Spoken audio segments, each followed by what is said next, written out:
know this has been a really difficult time. I saw a quote the other day that said there are decades where nothing happens and there are weeks where decades happen. And I think that sort of sums up the last 8 months for me. What has gone on in the world has been truly incredible, and the impact it's had on everyone has been a real challenge. It's been a challenge for all of us. And the pandemic has put a real strain on society. And that's affected people's resolve, their patience, their mental health. And of course, our key workers, the NHS, charitable organisations who've done so much for all of us over this period. And I think it's also really deepened inequality in our communities, having a direct impact on people's livelihoods, widening social inequalities, isolating individuals most in need of support. And then, of course, during this period, we had the murder of George Floyd, which awakened a global response to tackling racism, so important, and really highlighting the need for change. So really, what has the club done in light of these very challenging moments, and how has it responded? Well, right from the outset of the pandemic, the club partnered with Barts NHS Trust and Barking, Havering and Redbridge University Hospitals to support them in the way they told us that they needed support.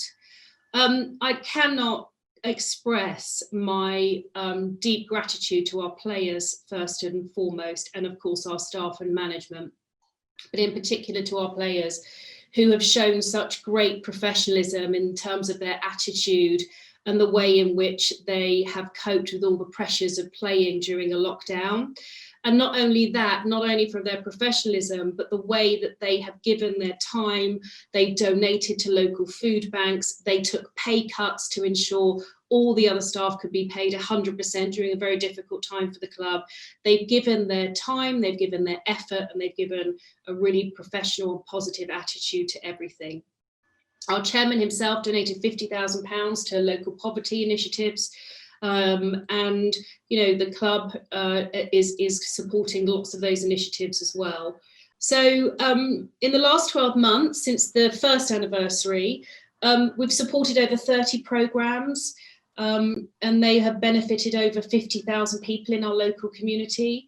We're trying to tackle inequalities.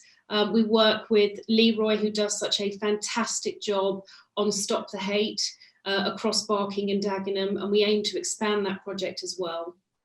And we're focusing our efforts, I think, in 2021 where we feel they're needed most. So we're sort of reshaping the Players Project to focus on really critical issues, addressing poverty, equality and loneliness. They're the 3 projects that we're really going to focus on in the coming year. We've got 3 stars here today. Henry, so I guess you'll want to hear from them more than you want to hear from me firsthand about the projects they're helping, what they feel of it, and the people that they helped last year. Karen, I always want to hear from you first. Can I just ask you, it's a family club, it's a community club. Could you even envisage when you started this 2 years ago, how important it would have become? It's become even more important given, as you say, this crazy year that we've had. I did and I do, and I think it's made us realise the real importance of the work we do in our community. Does it make you even more proud of the staff, the players, foundation, everyone who's contributed to this West Ham collective effort?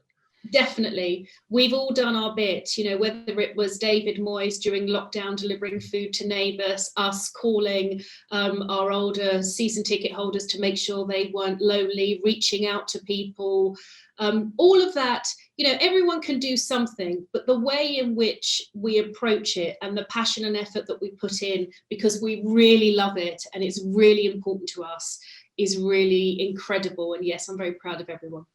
Declan, as the community engagement ambassador on the Players Project, you're very close to the food bank. How has it made you realise were you aware already that the extent of the problem there is with food poverty in this country, and particularly in the Newham area? No, you know what? It's something that has kind of been brought to my attention over the last 2 years.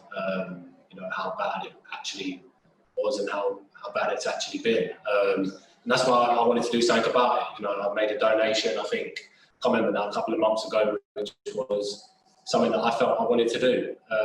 Like you said there, as the ambassador, I think that's something I had to do. I had to step up. I know Nige has done it as well. We've had chats about that. But I think it's a great opportunity to donate the money to the Newham Food Bank.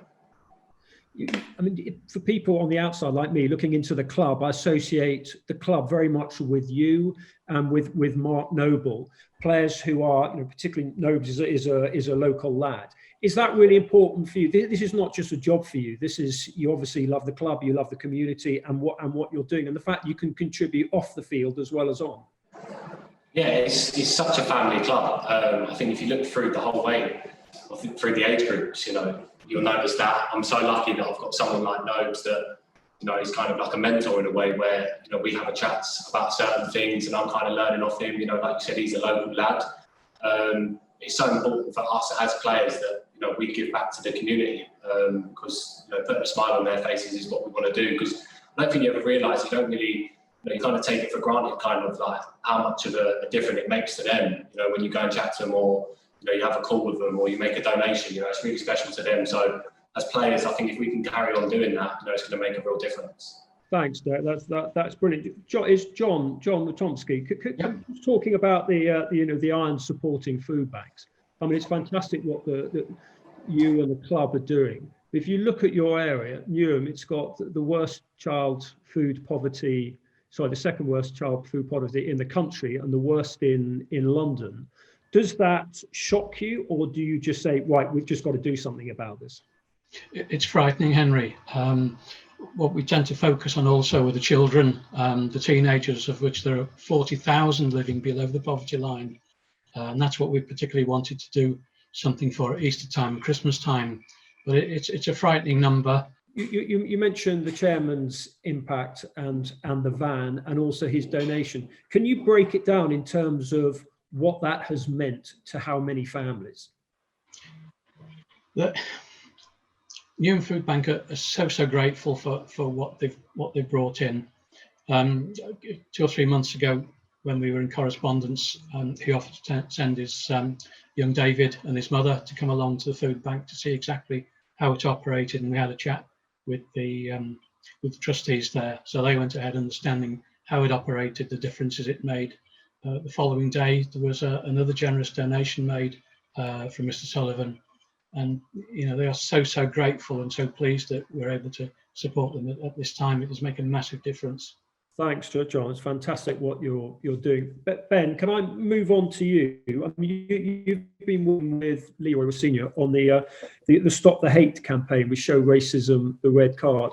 Is it something that's particularly what we're seeing more of now, less so necessarily in the grounds, obviously no fans at the moment, but more because of the rise of social media?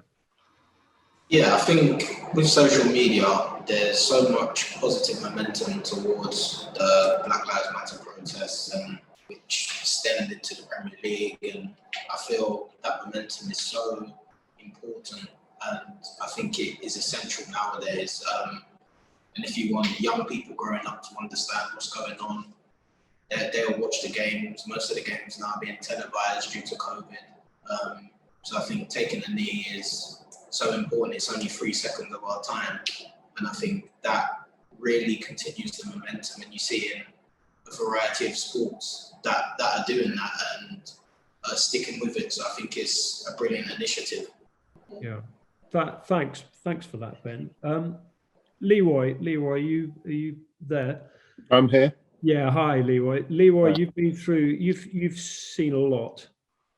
How would you say the situation is now in terms of this country, this sport with racism, and particularly with the rise of social media? So if we're seeing less of it in the grounds, it's still there. It's not even bubbling under the surface. It's spilling out in social media. How big is the problem? It is still a massive problem, Henry. We all know that what happened in the ground was just a reflection of what happened outside in society, and it's something that we need to grasp. And what we're finding by delivering these certainly on the Stop the Hate campaign is that people are prepared to take responsibility. We're only going to defeat the scourge of racism through education. It always seems to come back to education. Whenever we have these debates, which we've been having, Leroy, we know for sort of 30 odd years. Yeah. but it does come back to education. And is that why the work that you're doing and the club are doing, getting out into the community, talking to kids, in a way, just sort of clearing the minds of old issues from the next generation? Henry, you couldn't be right. I hear people now, certainly off the back of the Black Lives Matters initiative, that saying, "Oh, it's all about education." And I wonder, do they know what the actual education is?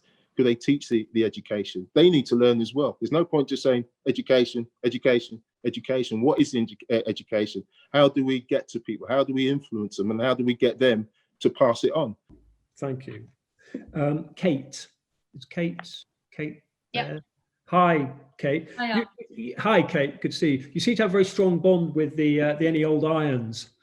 Is it just their characters, the club, which you know and love? Yeah, I think it's a bit of everything. I mean, I've been a West Ham supporter from a young age as well. So I get to hear a lot of stories about how their experiences of being a West Ham fan have been. Maybe some of the players that they've been lucky enough to kind of meet or speak to, or have an encounter with.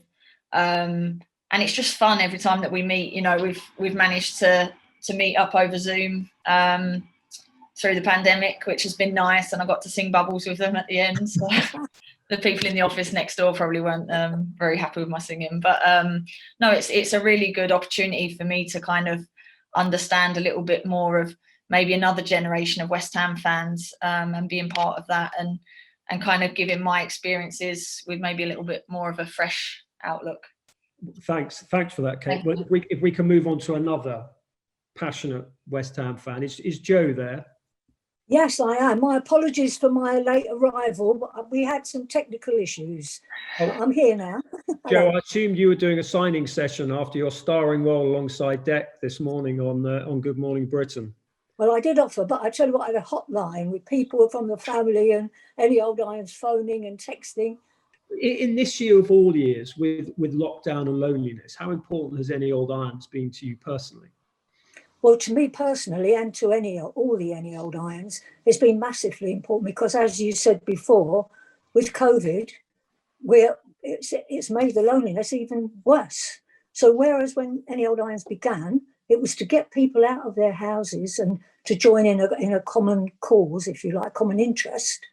And that worked beautifully because we had 300 people who went through our 5-week courses, and we've now got 115 signed up active members, which is really good. Joe, it's been lovely talking to you and also to listening to you with Deck, the stars of the show this morning. So thanks very much, Joe. Well, thank you. Brilliant what you're doing. Rob, can I move on to you with Switch the play? I gather, is Rob there?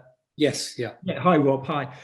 You've got a report coming out on. Can you just sort of clarify exactly what the research that it is you've done in terms of the impact of players? Yeah. So the roles look at two things. So we looked at the Players Project impact over the first 2 seasons. So we looked at the impact it's had on the beneficiaries of all the different appearances that the players have undertaken, and then the second part of it was to actually understand what are the factors that actually help to deliver those sorts of impactful appearances. And actually, in the conversation listening that we've had, actually a lot of those things have been discussed actually in terms of what really makes it work for people. So we looked at those both of those aspects, and I guess first and foremost, there isn't much research out there that says what difference does it make. And what's really pleasing from the research that we've done is actually you can really see it come to life in terms of, I guess, the individual stories that you hear, but also when you start to aggregate that up and do some quantitative analysis, it shows that actually the players are making a difference to the community. It is. And how does that compare sort of collectively in football? I mean, it's not an arms race, but it's nice to know that sort of a club like West Ham is basically one of the leaders of the field in community work. Well, I think what's come out a lot in the conversation, and one of the things that's a real critical success factor of why the Players Project is so effective, is because it is a whole club approach, right from the top down. And actually you get that sense in the way that the players talk about that sense of family and community, is that the players understand it, the staff understand it. And so when it comes to delivering the appearances, everyone values what it is about. So I think that's really, really important. And that's not always, from what we've been told and the research we found, that's not always consistent across all clubs. Thanks, Rob, for that. I think we're sort of winding up now. Joe, can I just ask you for a few sort of concluding remarks in terms of this year, in terms of the inequality divide? You work closely with the groups in Newham, Joe. And you're also doubling the funding for Holiday Hunger. How important is this work? I mean, this is life-saving work that you're doing.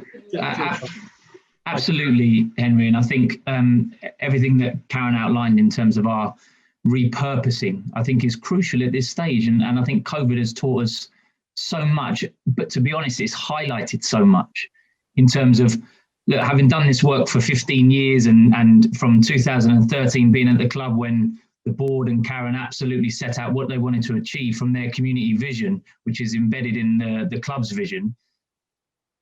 It's just, there is an uphill battle. And what COVID has provided us is that absolute realization of the work that we're doing, whilst yes, is fantastic and it's amazing and we've achieved so much, but we need to work for the next 10 years to make sure that people like John don't have to create food bank initiatives for 400 families in East London.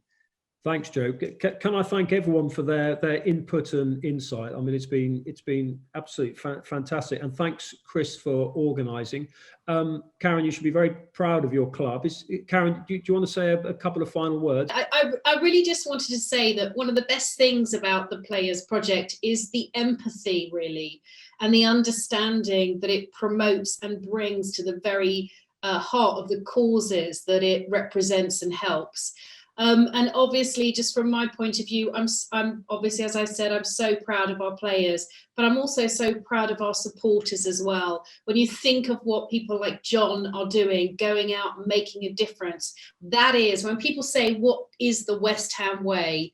That is the West Ham way.